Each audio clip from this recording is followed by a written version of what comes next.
नमस्कार, स्वागत है आप सभी का न्यूज़ 1 इंडिया देख रहे हैं आप और मैं हूं आपके साथ कृतिका। देवभूमि में खबरों में विस्तार से बात करेंगे। मुख्यमंत्री पुष्कर सिंह धामी इस वक्त दिल्ली के दौरे पर है, जहां प्रधानमंत्री नरेंद्र मोदी से मुलाकात उन्होंने की है। इस दौरान सीएम पुष्कर सिंह धामी ने मन की बात के 100 एपिसोड पूरे होने पर प्रधानमंत्री को बधाई दी और कहा कि मन की बात में पीएम ने कई बार उत्तराखंड का जिक्र किया है। प्रधानमंत्री जी से आशीर्वाद और उनका मार्गदर्शन लिया। प्रधानमंत्री को चारधाम का प्रसाद भी भेंट किया है। साथ ही उन्होंने कहा कि आदि कैलाश आने के लिए पीएम को आमंत्रित किया है। जॉलीग्रांट एयरपोर्ट के विस्तार के लिए अनुरोध किया। साथ ही इन्वेस्टर समिट के लिए भी पीएम मोदी से समय मांगा है। मुख्यमंत्री पुष्कर सिंह धामी ने प्रधानमंत्री नरेंद्र मोदी से नई दिल्ली में आज ये शिष्टाचार मुलाकात की और इस दौरान सीएम धामी ने उत्तराखंड के विकास में उनके मार्गदर्शन और सहयोग के लिए आभार व्यक्त किया। मुख्यमंत्री ने प्रधानमंत्री को केदारनाथ और बद्रीनाथ धाम का प्रसाद, गंगा तुलसी, गंगोत्री, यमुनोत्री, अलकनंदा और मंदाकिनी का गंगाजल के साथ ही रुद्राक्ष की माला भी भेंट की। 1.5 घंटे से अधिक समय तक चली इस बैठक में मुख्यमंत्री पुष्कर सिंह धामी ने राज्य के विकास से संबंधित विभिन्न विषयों पर प्रधानमंत्री से चर्चा की।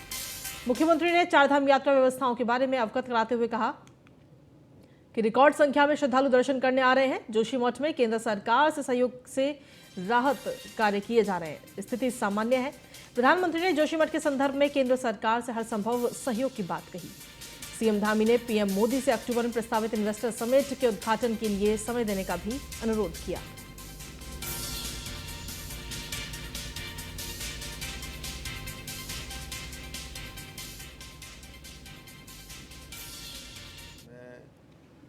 प्रधानमंत्री जी का धन्यवाद करता हूं कि कल उनके 100 एपिसोड अनवरत रूप से पूरी दुनिया का एक इतिहास बन गया कि पहले ऐसे शासक, ऐसे प्रधानमंत्री के रूप में 100 एपिसोड उन्होंने पूरे किए और उसमें से भी हमारे राज्य का, उत्तराखंड का अनेकों एपिसोडों में अनेक बार मन की बात में उन्होंने उल्लेख किया, जिसमें हमारे पर्यावरण संरक्षण से लेकर उत्तराखंड के अंदर जो मातृशक्ति के द्वारा काम किए जा रहे हैं उन सभी को दिखाने का काम किया। और ऐसे बहुत सारे परिश्रम से, लगन से लगे हुए ऐसे अनेकों लोग जो शोध कर रहे थे, परिश्रम कर रहे थे और अनजान थे, जिनको कोई नहीं जानता था, उन सभी को इस एपिसोड में लाकर उन्होंने देश दुनिया के सामने रखा, उनका प्रोत्साहन किया। आज मैं आदरणीय प्रधानमंत्री जी से भेंट करने गया था, उनका आशीर्वाद लिया, उनका मार्गदर्शन लिया और चारधाम यात्रा जो उत्तराखंड में प्रारंभ हो गई है और चारधाम यात्रा एक बड़ी यात्रा है जिसमें देश दुनिया के लोग भाग लेते हैं। तो माननीय प्रधानमंत्री जी की पहली पूजा सभी धामों में, यमुनोत्री, गंगोत्री, बाबा केदारनाथ जी में और भगवान बद्री विशाल के यहाँ जो हुई थी, उसका प्रसाद और उनको गंगोत्री, अलकनंदा जी और सरस्वती जी का और यमुना का जल भेंट किया। गंगा तुलसी भी उनको भेंट की है, रुद्राक्ष की माला भेंट की है। और इसके साथ साथ आगे के समय में आदि कैलाश, चूँकि एक ऐसा स्थान है जो बाबा भोलेनाथ का स्थान है और पिथौरागढ़ सुदूरवर्ती क्षेत्र में स्थित है, वहाँ आने का उनको मैंने आमंत्रण किया है, उनसे अनुरोध किया है कि वो वहाँ की यात्रा जो निकट भविष्य में ज़रूर वहाँ के लिए समय प्रदान करें। इसके साथ साथ जागेश्वर धाम और जागेश्वर धाम के साथ साथ मायावती आश्रम, जहाँ पर स्वामी विवेकानंद जी ने आराधना की थी, अपना एक तरह से मैं कहूँ कि तप की भूमि, वहाँ के लिए मैंने उनको आमंत्रण किया। और साथ ही साथ जो पर्वत मंदिर माला मिशन, जो मानसखंड मंदिर माला मिशन है, उस मंदिर माला मिशन का जो काम हमारा प्रस्तावित है, उसका मास्टर प्लान लगभग तैयार हो गया है, उसके लिए भी उनको आमंत्रण दिया है कि उनके कर कमलों से उसका शिलान्यास हो जाए। साथ ही साथ पिथौरागढ़ का जो नैनी सैनी एयरपोर्ट है, वो नैनी सैनी एयरपोर्ट चालू हो जाए, पंतनगर का एयरपोर्ट उसका विस्तारीकरण होना है, उसके लिए भी अनुरोध किया है। साथ ही में देहरादून का जो जॉलीग्रांट हवाई अड्डा है, उसका भी विस्तार होना है, उन सभी के लिए मैंने अनुरोध किया है। और साथ ही साथ 2 हेलीपैड जो हमारे, एक जोशीमठ में और एक धारचूला में, दोनों हेलीपैड जो सेना के द्वारा है, सेना के हेलीपैड हैं, उन सेना के हेलीपैडों में राज्य सरकार को भी जो है संचालन की अनुमति प्रदान की जाए, मैंने यह भी अनुरोध किया है। साथ में अक्टूबर नवंबर माह में एक राज्य में निवेश की दृष्टि से इन्वेस्टर समिट होनी है। उस इन्वेस्टर समिट के लिए भी समय देने का मैंने अनुरोध किया है। साथ में जो हमारा किच्छा में एक पराग फार्म है और पराग फार्म में एक बड़ा शहर नया बसाने की योजना है और उसमें महुआ से 1000 रुपये की 1000 करोड़ रुपया धनराशि, चूँकि पहले हमने अनुरोध किया है तो उस पर मैंने कहा है कि उनके आशीर्वाद से उस पर स्वीकृति हमको प्रदान हो जाएगी।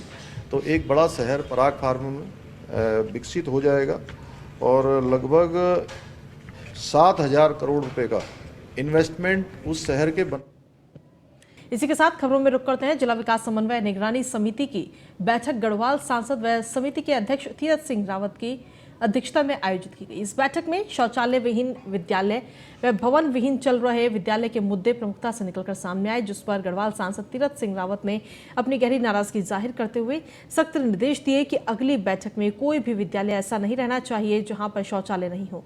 इसके साथ ही जीर्ण शीर्ण विद्यालयों के भवन को भी जल्द दुरुस्त करने के निर्देश उनके द्वारा बैठक के माध्यम से उच्च अधिकारी को दिए गए।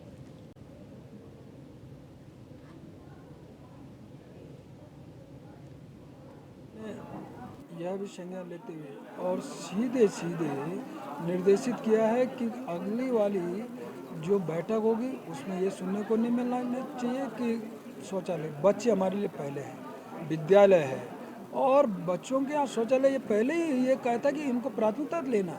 लेकिन आज जो विषय आया है प्रतिनिधि तरफ से मैंने संज्ञान लिया है, इसको अगली जिला प्लान की बैठक में प्राथमिकता दे और सब जगह यदि कोई विद्यालय छूटा है रह गया जो लाए हैं तो उसको पूरा शौचालय युक्त करे।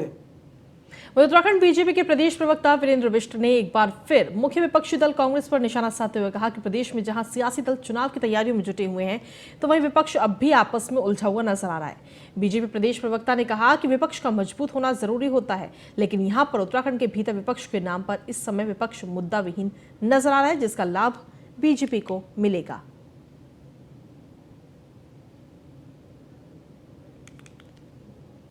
विपक्ष मजबूत होना चाहिए, लेकिन विपक्ष के आपस में जो लड़ाइयाँ हैं, जो उनके यहाँ गुटबाजी है, उससे वो रचनात्मक विपक्ष और सकारात्मक विपक्ष की भूमिका में नहीं है।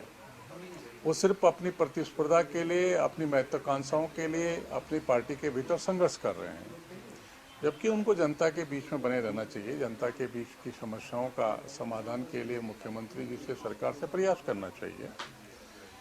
तो वो उनकी स्थिति तो बहुत ही खराब हो चुकी है, जनता ने लगभग उनको नकार दिया। अपने बयानों और अपने अंदाज से चर्चाओं में रहने वाली फिल्म अभिनेत्री कंगना रनौत हरिद्वार पहुंची, जहां हरिद्वार पहुंचकर कंगना रनौत ने गंगा आरती में हिस्सा लिया। इस दौरान कंगना रनौत के साथ कानपुर से निर्दलीय विधायक उमेश कुमार भी मौजूद रहे। कंगना रनौत निरंजनी अखाड़े के आचार्य महामंडलेश्वर स्वामी कैलाशानंद गिरी के दक्षिण काली मंदिर भी पहुंची, जहां उन्होंने सबसे पहले मां काली के दर्शन किए। इसके बाद वो गंगा आरती में शामिल हुई। 2024 लोकसभा चुनाव पर बोलते हुए कंगना रनौत ने कहा कि 2024 लोकसभा चुनाव का सबको इंतजार है। 2024 लोकसभा चुनाव में भी वही होगा जो 2019 चुनाव में हुआ था। कंगना रनौत ने कहा कि वो उत्तराखंड पहुंचकर सुकून महसूस कर रही हैं। मुझे बहुत इच्छा थी कि मैं केदारनाथ जी जाऊं और इन्होंने मेरे लिए संभव किया और साथ में ही मुझे स्वामी जी के दर्शन भी करवाए, तो मैं इनकी बहुत आभारी हूँ इस चीज़ को लेके। मैडम डेफिनेटली हमारी तो इच्छा है कि हम वो सब जगह जाएं जो बहुत फेमस है, और हमारी महाभारत में भी इसका खास उल्लेख किया गया है कि केदारनाथ जी जो है पांडव वहाँ पे गए थे और द्रौपदी के साथ में, और उन्होंने वहाँ पे पूरा जो उनको अपने एक विनाश का उनका पूरा एक चैप्टर है महाभारत में, क्या क्या उन्होंने वहाँ पे किया था। और मैंने जिस दिन से वो पढ़ा है उस दिन से मेरी ऐसी इच्छा थी कि मैं जाऊँ केदारनाथ, और मुझे अब सौभाग्य प्राप्त हो रहा है। और बाकी 2024 में आपने कहा सारे देश में 2024 को लेके काफ़ी उत्सुकता है, और आई थिंक वही होगा जो 2019 में हुआ। वहीं उत्तराखंड में सरकार गौवंश की सुरक्षा और उनके संवर्धन के लिए तत्परता से कार्य कर रही है, और इसी कड़ी में सरकार ने अहम फैसला लिया जिससे गौवंश की सुरक्षा और उनके संवर्धन हो सकेगा। सरकार ने गौवंश की बेहतरी के लिए प्रदेश में शराब के हर बोतल से 1 रुपये लिए जाने की योजना बनाई है, जिसे पशुओं के लिए डोनेट किया जाएगा। बोतल में जो भी माननीय मुख्यमंत्री जी जो पशु है, निर्धन पशु है जो रोड पे जो घूम रहे हैं, उसके लिए काफ़ी चिंतित है और उस समस्या को कैसा हल करने के लिए क्योंकि हमारे पास वित्तीय संसाधन कम है, तो माननीय मुख्यमंत्री जी ने निर्देश दिया कि जो आबकारी नीति जो नया बनी है उसमें एक बहुत ही क्रांतिकारी नियम उसमें लाया गया है कि पर बोतल में जो भी बिक्री होगा उसका 1 रुपये पशुपालन विभाग को जाएगा। इसके हिसाब से पशुपालन विभाग को लगभग 12 से 15 करोड़ रुपए आने की संभावना है। सो उस पैसे को हमने जो NGOs यहाँ पर जो गौशालाओं को जो संचालन करता है वहाँ पर आवारा पशुओं को स्पेशल टास्क फोर्स उत्तराखंड ने राष्ट्रीय स्तर की international English language testing system परीक्षा में नकल कराकर पास कराने वाले गिरोह के 3 सदस्यों को गिरफ्तार किया है। नकल कराने वाले गिरोह के एटलिस के कोचिंग कराने वाले सेंटरों से तार जुड़े हुए हैं, जिसके चलते परीक्षा में शामिल कोचिंग सेंटरों की छानबीन भी STF करेगी। STF की शुरुआती जांच में पाया गया कि 25 फरवरी को IDP द्वारा hotel MJ portico, Nehru colony, Dehradun में एटलिस की परीक्षा आयोजित कराई गई थी। परीक्षा में 171 अभ्यर्थी शामिल हुए। परीक्षा होने के बाद अभ्यर्थियों की OMR और आंसर शीट को सूटकेस में सील कर IDP कार्यालय पहुंच गुड़गांव में डिलीवर करने के लिए ब्लू डार्ट कोरियर सर्विस कार्यालय निरंजनपुर, पटेल नगर, देहरादून को दिया गया। ब्लू डार्ट कोरियर कंपनी को इस वाहन के डिजिटल लॉक में छेड़छाड़ होने की सूचना प्राप्त हो गई थी। इस सूचना को IDP कंपनी से साझा किया गया, लेकिन दोनों ही कंपनियों द्वारा इस संबंध में एक दूसरे पर विधिक कार्रवाई करने की जिम्मेदारी थोप दी गई। जांच के दौरान परीक्षा आयोजित कराने वाली कंपनी IDP के प्रतिनिधि जयदीप सिंह से जब पूछताछ की गई, जिसमें उन्होंने बताया कि ब्लू डार्ट से लॉक टेम्परिंग की मेल मिलने के बाद हमारी इन्वेस्टिगेशन टीम द्वारा 171 अभ्यर्थियों की OMR और आंसर शीट चेक की गई, जिसमें 15 अभ्यर्थियों की शीट में टेम्परिंग पाई गई। इन 15 अभ्यर्थियों के बारे में जांच की गई तो पता चला कि ये अभ्यर्थी परीक्षा के दौरान 4 अलग-अलग इंस्टीट्यूट संचालकों के संपर्क में थे, जो कि IELTS की कोचिंग करवाते हैं, जिनकी जांच अब STF द्वारा की जा रही है। जो इंग्लिश प्रोफिशिएंसी टेस्ट होता है, जो कि बाहर कुछ कंट्रीज़ में जॉब करने के लिए या फिर हायर स्टडीज़ करने के लिए एक्सेप्ट किया जाता है, IELTS एग्ज़ाम होता है। तो इस एग्ज़ाम का एक सेंटर देहरादून में भी है और यहाँ से जो कुछ कैंडिडेट्स ऐसे भी अपीयर हो रहे हैं जो कि पैसे देकर इनमें एग्ज़ाम को पास कराने का एक गैंग है जो कि इसको ऑपरेट कर रहा है।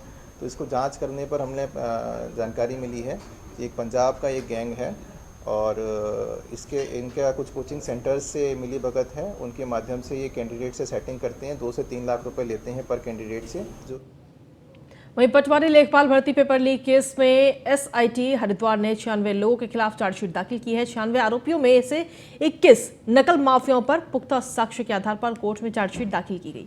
साथ ही नकल करने वाले 75 छात्रों को भी पर्याप्त साक्ष्य के आधार पर उनके विरुद्ध आरोप पत्र कोर्ट में दाखिल किए गए।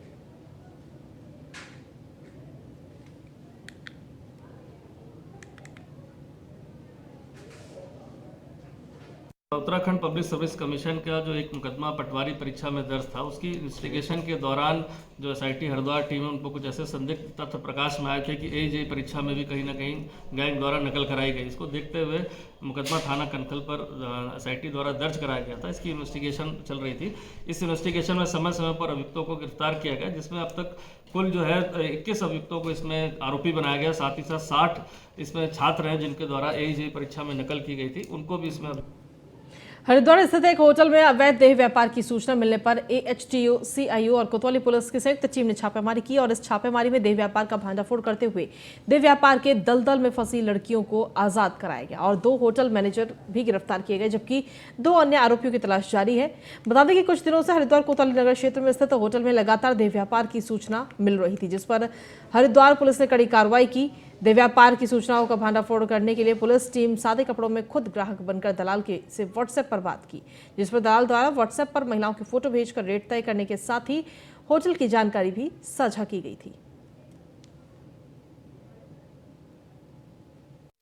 धर्मनगरी हरिद्वार में कुछ दिनों से शिकायत मिल रही थी कि यहाँ पर कुछ लोग होटल जो है लीज पर लेकर बाहर के लोग आगे हैं और लीज पर होटल लिया हुआ, और जहाँ पर कुछ अनैतिक एक्टिविटी चल रही, इसको देखते हुए SP सिटी और CO सिटी के नेतृत्व में एक टीम बनाई गई थी जो गोपनीय रूप से ऐसे होटलों की जांच कर रही थी जहाँ पर इस तरह की संदिग्ध गतिविधियाँ पाई जा रही थी। इस पर फिर हमारी जो डिकॉय टीम जो प्राइवेट में हमारे कर्मचारी लगे और उनको होटलों में बुकिंग कराई गई, जिससे कि हर जगह ऑब्जर्वेशन हो सके कि कहाँ कोई गलत एक्टिविटी तो नहीं चल रही है।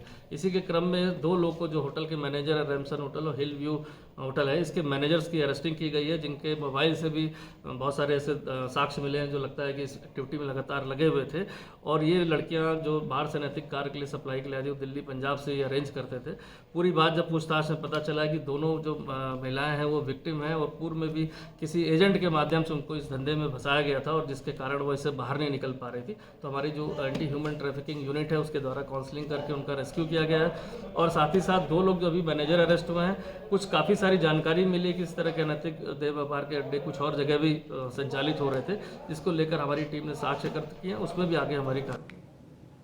वाहन चोर गिरोह का पर्दाफाश हुआ है। आपको बता दें कि 4 लोगों को गिरफ्तार किया गया, जहां वाहनों के पेंच पुर्जे खोलकर कबाड़ी को बेचते थे। देहरादून की पटेल नगर कोतवाली पुलिस ने एक वाहन चोर का पर्दाफाश करके 4 शातिर चोरों को गिरफ्तार किया है। इनमें से 2 चोर मैकेनिक भी हैं जो चोरी की बाइकों के पेंच पुर्जे खोलकर बेचा करते थे। तो वहीं आरोपियों के कब्जे से चोरी की 8 मोटरसाइकिलें और साथ ही दोपहिया वाहनों के पार्ट्स भी बरामद किए गए। सभी आरोपियों को गांधीग्राम से गिरफ्तार किया गया। एक आरोपी अभी भी फरार है। इसमें हमने अलग अलग टीम बना करके इसका तहकीकात करना शुरू किया। इसमें 150 के लगभग जो है जो CCTV फुटेज है उनको खंगाला गया और तब जाके जो है इसमें 5 लोगों का नाम प्रकाश में आया है। एक सहारनपुर के है अफजाल और उसके साथ जो है 4 जो मुलजिम है वो देहरादून के रहने वाला है और एक जो है अफजाल का सगा भाई है जाहिद, वो वांटेड चल रहा है। इनकी लोगों के से कब्जे से 3 मोटरसाइकिल और 5 स्कूटी बरामद हुआ है। इसमें से एक स्कूटी जो है वो सहारनपुर का है। उधम सिंह नगर जिले की पुलिस बीते 3 महीने से लापता हुए 101 लोगों की तलाश के लिए अभियान चलाने जा रही है। पुलिस अधिकारियों का दावा है कि जल्द सभी लापता लोगों को उनके परिवारों से मिलाने का काम किया जाएगा। एसपी सिटी मनोज कत्याल ने कहा कि उधम सिंह नगर जिले में 1 जनवरी 2023 से 31 मार्च 2023 तक कुल 193 लोग लापता हुए थे, जिसमें से 92 लोगों को पुलिस ने सकुशल बरामद कर लिया। और उन्होंने कहा कि पुलिस द्वारा अभियान चलाकर अब 101 लापता लोगों की बरामदगी का भी प्रयास किया जाएगा।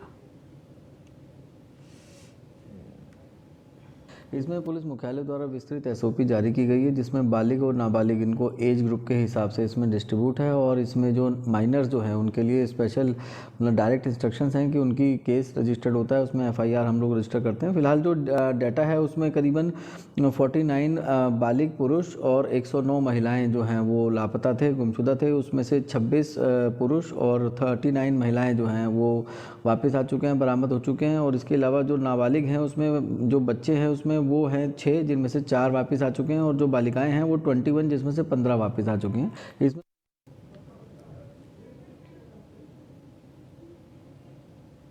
वहीं उत्तराखंड में मौसम विभाग की भविष्यवाणी अब सच साबित हुई है। प्रदेश भर में बारिश हो रही है। देहरादून में रविवार दोपहर से बारिश का सिलसिला जारी है। भारी बारिश से जनजीवन पूरी तरह से प्रभावित हुआ है। विकासनगर में भी लगातार हो रही बारिश से तापमान में गिरावट दर्ज की गई। वहीं सैकड़ों पर पानी जमा होने से लोगों को मुसीबत का भी सामना करना पड़ रहा है। रुड़की में भी रविवार रात से रुक रुक कर बारिश हो रही है। आसमान में काले बादल छाए हुए हैं। बारिश से खेत में खड़ी गेहूं की फसल को भी काफी नुकसान पहुंचा है। वहीं आपको बता दें कि 3 मई तक मौसम विभाग ने बारिश का अलर्ट जारी किया हुआ है। अल्मोड़ा में भी मौसम विभाग की भविष्यवाणी अब सच साबित हुई है और सोमवार सुबह से ही झमाझम बारिश का सिलसिला जारी है। मई के महीने में भी सर्दी जैसे हालात देखकर लोग काफी हैरान हैं। नई टिहरी में भी मौसम विभाग की भविष्यवाणी सही साबित हुई। नई टिहरी की कुंजापुरी, प्रतापनगर, सुरकंडा देवी, धनौल्टी क्षेत्र में झमाझम बारिश होने से तापमान में गिरावट आई है। उधम सिंह नगर जिले में भी रविवार से तेज बारिश हो रही है और बारिश ने लोगों की मुसीबत बढ़ा दी है।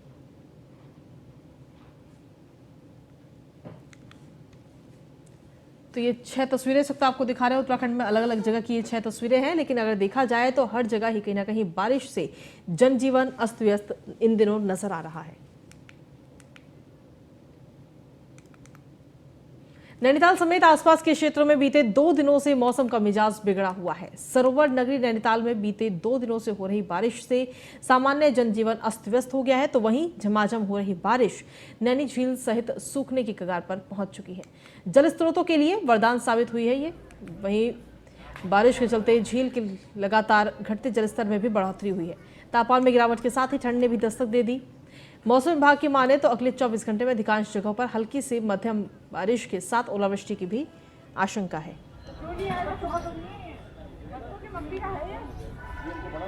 नहीं इतना ठंडा सोच के नहीं आए थे हम। नीचे तो हम एसी यूज़ कर रहे हैं जनरली ऑलमोस्ट लास्ट पूरे महीने से, बट यहाँ पे बारिश की वजह से सडनली बहुत ज़्यादा ठंड हो गई है, जिसकी वजह से मतलब इतना ठंडा एक्सपेक्ट नहीं किया था हमने। हाँ जैकेट पहनी हुई, थैंक गॉड मैं एक ले आया, तो काफ़ी ठंडा है। हाँ मतलब ऑलमोस्ट 15-17 डिग्री कम है जितना हमने सोचा था उससे, बट अच्छा वेदर है, सडन ठंड की वजह से अच्छा है। हम आए तो घूमने के लिए ही थे, बट एकदम से मौसम बदल गया, तो खैर अपना मज़ा है इसका भी। नहीं बिल्कुल भी नहीं, इसीलिए आकर के अब खरीदारी करनी पड़ रही है। नहीं वहीं केदारनाथ धाम में सोमवार सुबह से ही बारिश और बर्फबारी हो रही है, जिससे तापमान में भी भारी गिरावट आ गई है। वहीं बारिश और बर्फबारी के बाद भी श्रद्धालुओं के उत्साह में कोई कमी नहीं आई। श्रद्धालु बारिश में छाता लेकर दर्शन के लिए लाइन में खड़े होकर अपनी बारी का इंतजार करते दिखाई दिए। इस दौरान घंटे घड़ियालों की आवाज से पूरा मंदिर परिसर गूंज उठा। वहीं बता दें कि बाबा केदारनाथ धाम में बारिश और बर्फबारी होने से ठंड बढ़ गई है। लगातार 2 हफ्ते से हर दिन केदारनाथ धाम में बारिश के साथ ही बर्फबारी हो रही है। वहीं उत्तराखंड पुलिस ने केदारनाथ धाम में मौसम खराब होने के बाद श्रद्धालु को सतर्क रहने की अपील की। कहा कि केदारनाथ धाम में मौसम को देखते हुए सावधान रहें और मौसम के पूर्वानुमान के अनुसार ही यात्रा शुरू करें।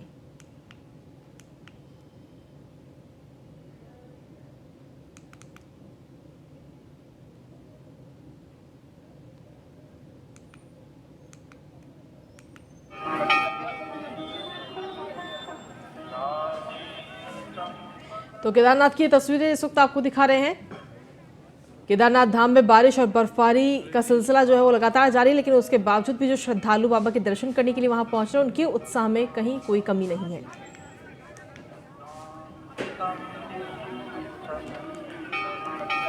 हर दिन केदारनाथ धाम में बारिश के साथ बर्फ भी पड़ रही है।